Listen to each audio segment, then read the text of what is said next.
Olá, seja muito bem-vindo ao Senado Notícias Revista. Você vai ver no programa de hoje. Senado analisa projetos sobre segurança pública. As notícias do meio ambiente e da sustentabilidade na coluna Momento Eco. E no quadro Entrevista, uma avaliação da economia do país. O Senado Notícias Revista começa agora.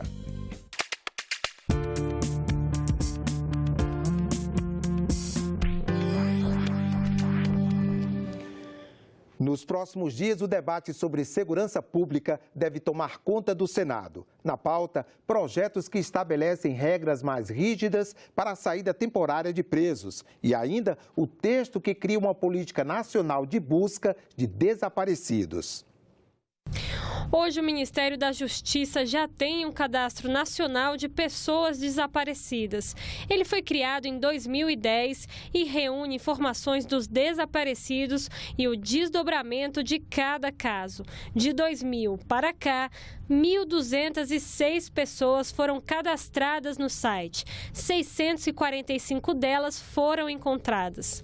O texto que chega ao Senado determina que a busca de pessoas desaparecidas passa a ser prioridade e deve ser realizada por órgãos investigativos especializados. Ele também permite a transmissão de alertas em rádio e TV sobre o desaparecimento. Outra novidade é que as famílias devem ser amparadas por um atendimento psicossocial. Este não é o único projeto de segurança pública que será debatido nos próximos dias. Os senadores também devem discutir mudanças na saída temporária de presos, o famoso saidão, criado para a ressocialização dos presos. Pelo texto, será exigido um parecer da administração penitenciária antes de liberar o preso. O tempo para ter o benefício também muda. Se o projeto for aprovado, as novas regras serão ter cumprido 1/6 da pena se o condenado for primário ou metade da pena se for reincidente. Os condenados em crimes hediondos, tortura, tráfico de drogas e terrorismo têm de esperar 2/5 da pena para primário e 3/5 para reincidentes. A saída também passa de 7 para 4 dias. Pelo menos mais 2 projetos relacionados à segurança pública devem entrar na pauta do Senado nesta semana. O primeiro deles acaba com a progressão de regime para quem assassinar autoridades e agentes de segurança pública ou seus parentes até o 3º grau. O segundo obriga operadoras de celular a instalarem bloqueadores de sinal em estabelecimentos penais. Esses 2 projetos foram votados recentemente pela Câmara dos Deputados. Nós temos outra agenda que preocupa demasiadamente a população brasileira, que é a agenda da segurança pública, que eu falei com o presidente da Comissão de Constituição e Justiça, para que todos os projetos que estejam na Comissão de Constituição e Justiça em relação à segurança pública sejam votados e encaminhados ao plenário. O clima que estamos vivendo nas grandes cidades e hoje até nas cidades médias é este de insegurança. E todos nós somos responsáveis e temos que dar combate a esta insegurança. Já estão valendo as mudanças que o governo fez por medida provisória na reforma trabalhista. As alterações fazem parte de um acordo feito na época da aprovação da lei aqui no Congresso. A MP alterou as regras do trabalho intermitente, aquele em que a remuneração é calculada pelas horas trabalhadas. O texto garante aos empregados dessa modalidade o direito a férias em até 3 períodos, salário maternidade e auxílio-doença, mas proíbe o seguro-desemprego. O trabalhador que hoje tem um contrato com tempo indeterminado só poderá migrar para o trabalho intermitente na mesma empresa depois de 18 meses. A regra vale até 2020. Grávidas e lactantes, pela lei aprovada, poderiam trabalhar em locais insalubres. A proibição era só para funções de grau máximo, como operar raio-x e lidar com pacientes com doenças contagiosas. A medida provisória só permite o trabalho das gestantes em locais com insalubridade de grau médio ou mínimo, se for da vontade delas, e desde que apresentem um laudo médico com autorização. Mudanças também nos contratos que prevêem jornada de 12 horas de trabalho por 36 de descanso. Pelo texto anterior, essa jornada poderia ser negociada diretamente entre trabalhador e empresa. A MP prevê negociação coletiva. O texto editado pelo governo muda ainda o cálculo dos valores a serem pagos em casos de condenação por danos morais. No texto aprovado pelo Congresso, o parâmetro era o próprio salário do trabalhador. A MP leva em conta os valores dos benefícios pagos pelo regime geral da Previdência. Como as mudanças foram feitas por medida provisória, elas já estão valendo. A partir de agora, o Congresso terá até 120 dias para aprovar, mudar ou rejeitar os ajustes feitos pelo governo. É preciso estabilizar definitivamente essa questão da reforma trabalhista. Porque senão ninguém vai assinar carteira esperando o que vai acontecer daqui a... Um projeto de lei demora 90, 120 dias para ser aprovado. Então ficaria essa pendência. Como a medida provisória entra em vigor de imediato, eu acho que está pacificado de uma vez por todas e definida a nova lei trabalhista no Brasil. Desperdício de alimentos, gestão do patrimônio genético e uma nova linha de financiamento para projetos de mobilidade urbana. Temas da coluna Momento Eco, que você acompanha agora com o jornalista César Mendes. Todos os anos são jogados no lixo 1 bilhão e 300 milhões de toneladas de alimentos. No final de outubro, foi realizado no Rio de Janeiro um seminário para discutir esse problema, o desperdício de alimentos. O evento fez parte dos diálogos entre o Brasil e a União Europeia. Dados das Nações Unidas apontam que a produção agrícola, oriunda de 30% da área agricultável do planeta, é lançada fora. Um prejuízo de 750 bilhões de dólares.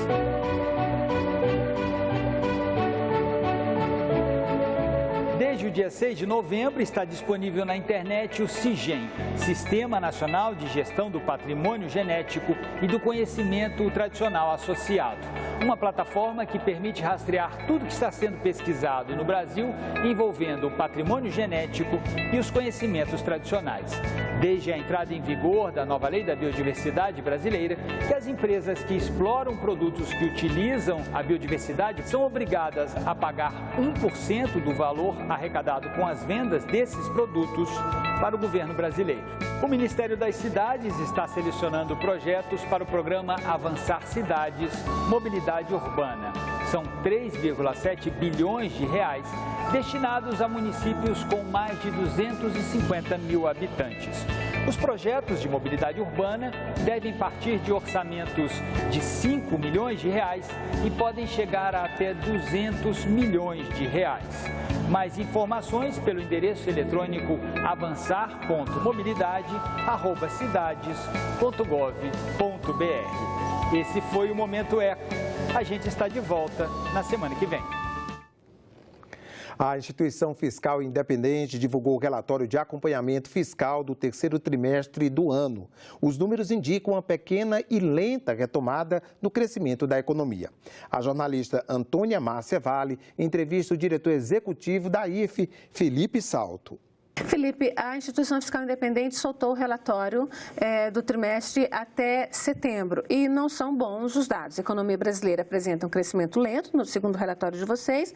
Os estados reduzem investimentos para tentar melhorar o resultado das contas, mas ainda não conseguem. E o orçamento de 2018 eleva despesas e provoca um aumento de déficit. O quadro não é tão bom, não é como se esperava que tivesse essa altura do ano, né? Olha, de fato, tem sempre aquela história do copo meio cheio ou meio vazio. A nosso ver, já há uma certa recuperação da economia, mas ela ainda é incipiente. Quer dizer, uma recuperação lenta, como se esperava, de fato.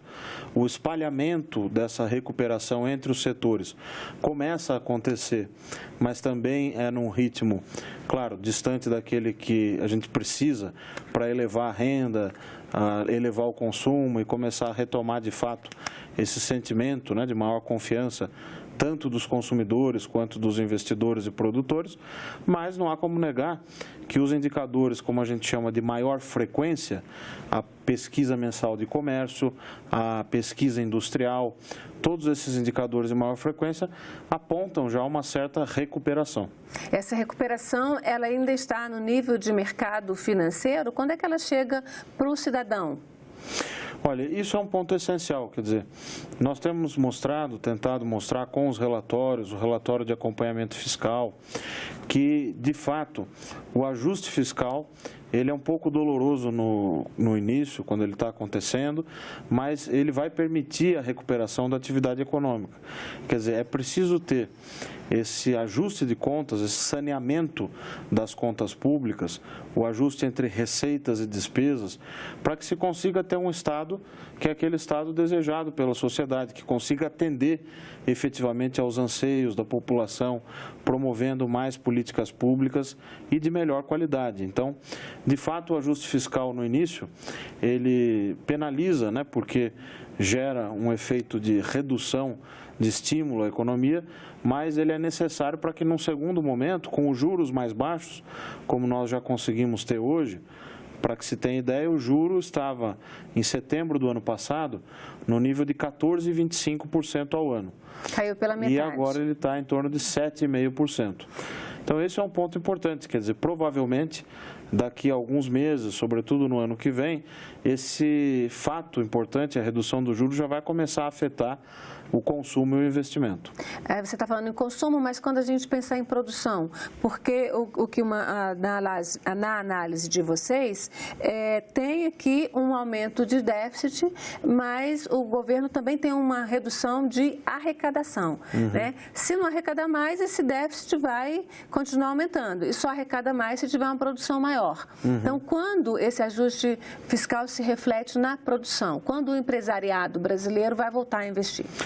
Pois é, a questão central é que a arrecadação está dependendo muito ainda de receitas atípicas, receitas de concessões, o chamado refis, que são as receitas que vêm dos parcelamentos das dívidas dos contribuintes com o fisco, com a Receita Federal. Então, esse peso das receitas atípicas, de fato, ainda é elevado. Mas quando nós fazemos lá na IFE, na Instituição Fiscal Independente, a limpeza desses dados, dá para observar já uma recuperação referente à parte que depende da economia, como você colocou, que depende da produção, do investimento, da economia real. Então, isso é um dado positivo, quer dizer, a arrecadação começou a dar sinal de vida. Este foi o Senado Notícias Revista. Você pode rever as reportagens desta edição na nossa página na internet, senado.leg.br/TV. Muito obrigado pela companhia e continue sintonizado aqui na TV Senado.